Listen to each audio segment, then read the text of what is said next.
बिस्मिल्लाहिर्रहमानिर्रहीम अस्सलामुअलैकुम रहमतुल्लाह। इमरान खान को जिस तरीके से इंसाफ की धज्जियां उड़ाते हुए, इंसाफ का कत्ल करते हुए, आइन और कानून की खिलाफ वर्जी करते हुए 10 साल की सज़ा सुनाई गई और साथ में शाह महमूद कुरैशी को भी 10 साल की सज़ा सुना दी गई। उसने आज पाकिस्तान की कानून की तारीख में, अदालती तारीख में एक स्याह दिन के तौर पर हमेशा याद रखा जाएगा। अदालती तारीख में और पाकिस्तान की सियासी तारीख में इस दिन को एक स्याह दिन के तौर पर याद रखा जाएगा जिस दिन इमरान खान और शाह महमूद कुरैशी को 10-10 साल की सज़ा सुनाई गई और जज अबुल हसनात जुल्करनैन की अदालत में जिसने 10 सेकंड के अंदर सज़ा सुना के वहाँ से जज ही भाग गया। आप इसे अंदाज़ा करें कि जज को पता नहीं किस चीज़ की अफरा तफरी या किस चीज़ की उसको जल्दी थी या किस चीज़ का उसको परेशानी थी, टेंशन थी कि 10 सेकंड के अंदर सज़ा सुना के वहाँ पर भाग गया। और वहाँ पर इमरान खान तो हंसता रहा, मुस्कुराता रहा। शाह महमूद कुरैशी ने कहा कि मेरा तो आप स्टेटमेंट और मेरा बयान ही रिकॉर्ड कर लें, लेकिन ऐसा कुछ नहीं हुआ। ये तो है कि जो मंजरनामा वहाँ पर बना, लेकिन उससे एक दिन पहले जिस दिन ये सज़ा सुनाई गई, यानी कि आज ये सज़ा सुनाई गई, तो उससे एक दिन पहले जो शाह महमूद कुरैशी ने साबिक आर्मी चीफ जनरल बाजवा से मुतालिक जो इंकशाफात किया है, उसने पूरे पाकिस्तान के अंदर तहलका मचा दिया, भूचाल पैदा कर दिया। और इतने तहलका खेस, इतने हंगामा खेस और इतने हसास तरीन जो इंकशाफात हैं, जब आप ये इंकशाफात को सुनेंगे तो फिर आपको अंदाज़ा होगा कि आखिरकार ये कड़ियाँ कहाँ से मिलती है, आखिरकार ये सज़ा का सिलसिला जो आज सुनाई गई है, इसका सिलसिला कहाँ से शुरू हुआ। ये शाह महमूद कुरैशी ने जो इंकशाफात किए रिपोर्टर्स के साथ, सहाफ़ियों के साथ बात करते हुए, वो आपको बताएगा कि आखिरकार ये सिलसिला जो आज 10-10 साल की सज़ा सुनाई गई, ये कहाँ से शुरू हुआ। ये इंतहाई अहम तरीन मामला है, इसको आपने समझना। देखिए, शाह महमूद कुरैशी ने रिपोर्टर्स के साथ बातचीत की। अब इमरान खान और शाह महमूद कुरैशी असल में दोनों एक अदालत के अंदर मौजूद होते हैं। वहाँ पर रिपोर्टर्स जाते हैं, वहाँ पर सहाफ़ी जाते हैं, वहाँ पर जो इनके फैमिली के लोग होते हैं, इमरान खान की फ़ैमिली के और शाह महमूद कुरैशी की फ़ैमिली के, वो वहाँ पर मौजूद होते हैं। और ये जो असल में इंकशाफात है, इसने पाकिस्तान की जो मौजूदा इस्टेब्लिशमेंट है, ये पहले मैं आपको बता दूँ, उसने उसको हिला दिया है। ख़ास तौर पर army chief general Asim Munir को बड़ी परेशानी पैदा करती है, क्योंकि ये बड़ी तशवीशनाक सूरत हाल है, बड़े तशवीशनाक इंकशाफात हैं जो ये आज किए गए हैं। इसकी वजह से इस्टेब्लिशमेंट ये सोचने पर मजबूर हो गई है कि जिस तरफ हम जा रहे हैं, जिस हसास मामले की तरफ, जिस मामले की तरफ, जिन मामलात की तरफ हम जा रहे हैं, ये बहुत ही ख़तरनाक और पाकिस्तान के लिए, पाकिस्तान की जो इस वक्त ओवरऑल सूरत हाल है, पाकिस्तान की जो मजमूई सूरत हाल है, उसके लिए ये बड़ी तशवीशनाक मामला है। इस वजह से पाकिस्तान की इस्टेब्लिशमेंट इसके ऊपर अब बड़ा गौर फ़िक्र कर रही है कि ये जो इंकशाफात शाह महमूद कुरैशी की जानिब से किए गए हैं, ये अब हमें किस तरफ लेकर जाने वाले हैं और इसका इम्पैक्ट क्या होना है।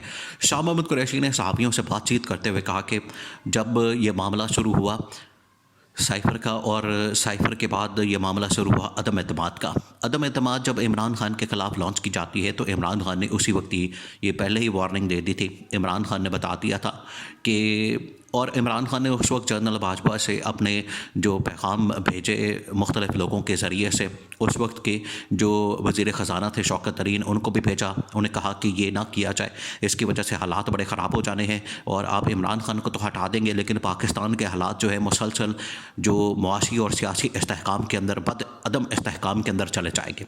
इस वजह से इनको इस तरह से अभी ये जो साजिश हो रही है, इसको नाकाम करें। लेकिन उस वक्त की इस्टेब्लिशमेंट, जनरल बाजवा की इस्टेब्लिशमेंट ने इस बात को नहीं माना। तो शाह महमूद कुरैशी ने एक मुलाकात का जिक्र किया, एक मीटिंग का जिक्र किया। एक उस वक्त मीटिंग जो कि शाह महमूद कुरैशी के असद उमर और परवेज़ खटक के साथ हुई। अब शाह महमूद कुरैशी ने कहा कि हम वहाँ पर मौजूद थे। शाह महमूद कुरैशी ने कहा कि मैं वहाँ पर मौजूद था और हम जाने लगे, मुलाकात ख़त्म हो गई तो जनरल बाजवा ने मुझे रोका। जनरल बाजवा ने कहा कि शाह महमूद कुरैशी, इससे पास आ जाओ साइफ़र के मामले से, और इमरान खान को भी मैसेज कन्वे करो कि इससे पास आ जाए, वरना ये 10-12 साल 15 साल की सज़ा तुम लोग का मुक़द्दर बन जानी है। ये वो जुमला जो कि शाह महमूद कुरैशी ने उस वक्त कहा। फिर इमरान खान के ख़िलाफ़ अदम एतमाद हो गई, इमरान खान को घर भेज दिया गया, फ़ारिग हो गई हुकूमत। फिर एक मुलाकात होती है 22 अगस्त के करीब, अगस्त 2022 के दिनों में, 2022 साल और अगस्त का महीना, उन दिनों में एक मुलाकात होती है इमरान खान की बाजवा के साथ, जनरल बाजवा के साथ। उस वक्त भी जनरल बाजवा इमरान खान को इस बारे में कहते हैं कि ये साइफर के मामले से जो इसको पब्लिक में बयान करते हो उसके पीछे हट जाओ, वरना 10-12 साल कैद की जो सज़ा है वो तुम्हारा मुकद्दर बन जाएगी। तो ये दो वाक़यात शाह महमूद कुरैशी ने ठीक एक दिन पहले, सज़ा सुनाने के एक दिन पहले ये मीडिया के साथ शेयर किया। देखिए, ये जो बातें की गई हैं शाह महमूद कुरैशी की जानिब से, ये मामूली बातें नहीं हैं, ये मामूली कुछ मामलात नहीं हैं। इससे आपको अंदाज़ा होता है कि ये सज़ाओं का सिलसिला कहाँ से शुरू हुआ, किस वक्त शुरू हुआ और आखिरकार उसका जो अंजाम है आज हुआ, जब इमरान खान और शाह महमूद कुरैशी को 10-10 साल की सज़ा सुना के ये मैसेज दिया गया, जो उस वक्त दिया गया तो उसको आज मुकम्मल किया गया कि आपको 10-10 साल की सज़ा होनी है। देखिए कि अब इस वक्त की मौजूदा जो इस्टेब्लिशमेंट है, ख़ास तौर पर जनरल आसिम मुनीर, उनके लिए ये बड़ा तशवीशनाक लम्हा है। वो किस तरह से, देखिए इसके जो असरात हैं वो 2-3 तरह से होने हैं इस वक्त की इस्टेब्लिशमेंट और इस टाइम की जो पाकिस्तान की जो मौजूदा सियासी सूरत हाल है उसके ऊपर। एक तो ये कि पाकिस्तान के इस्टेब्लिशमेंट के ऊपर बराह रास्त जो इसका इल्ज़ाम है वो बड़ा ही तशवीशनाक है। इस दौरान इमरान खान और शाह महमूद कुरैशी कहते रहे जिन दिनों में ये ट्रायल चल रहा था कि बतौर गवाह 2 शख्सियात को भी लाजमन बुलाया जाए। अब वो शख्सियात कौन सी थी? एक तो था डोनाल्ड लू, जिसकी असल में ये साइफर था जिसने ये मैसेज भेजा था और उसकी तो अब तस्दीक भी हो चुकी है कि ये बिल्कुल उसने मैसेज भेजा। नेशनल सिक्योरिटी कमेटी ने भी उसकी तस्दीक कर दी और 2 नेशनल सिक्योरिटी कमेटी पर 2 काबीना के इजलासों ने भी इसकी तस्दीक कर दी कि इमरान खान के दौर में, एक शहबाज शरीफ के दौर में और उस वक्त में ये जनरल बाजवा मौजूद थे, आर्मी चीफ, और बाकी उसमें नेवल चीफ, एयर चीफ और ISI चीफ मौजूद होते हैं। तो ये उन दोनों के मामलात हैं। अब उसने तो साइफर की तस्दीक कर दी।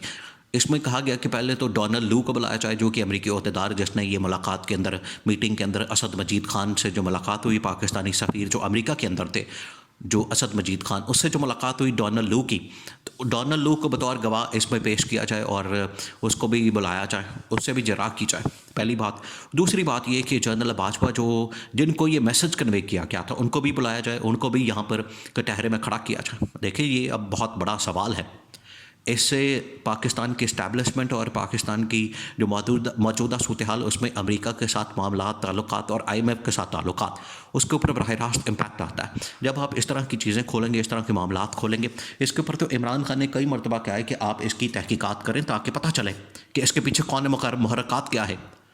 आज की इस्टेब्लिशमेंट, जनरल आसिम मुनीर को इस बात का अंदाज़ा है कि यह मामला बड़ा ख़तरनाक है और किस तरफ जा रहा है। इसको रैप अप करना इस वक्त मजबूरी बन चुका है, इसको वाइंड अप करना। इस वजह से जनरल आसिम ने तो इस सज़ा के ऊपर बड़ी बरहमी का, गुस्से का, नाराज़गी का इजहार किया कि ये मामलात आगे अब सुप्रीम कोर्ट में, आगे अब इस्लामाबाद हाई कोर्ट में जाने हैं, तो ये इस्टेब्लिशमेंट की तरफ उंगलियां उठनी है। इस वजह से इसको जितना जल्दी हो सके वाइंड अप किया जाए, ख़त्म किया जाए ताकि मामला आगे बढ़े।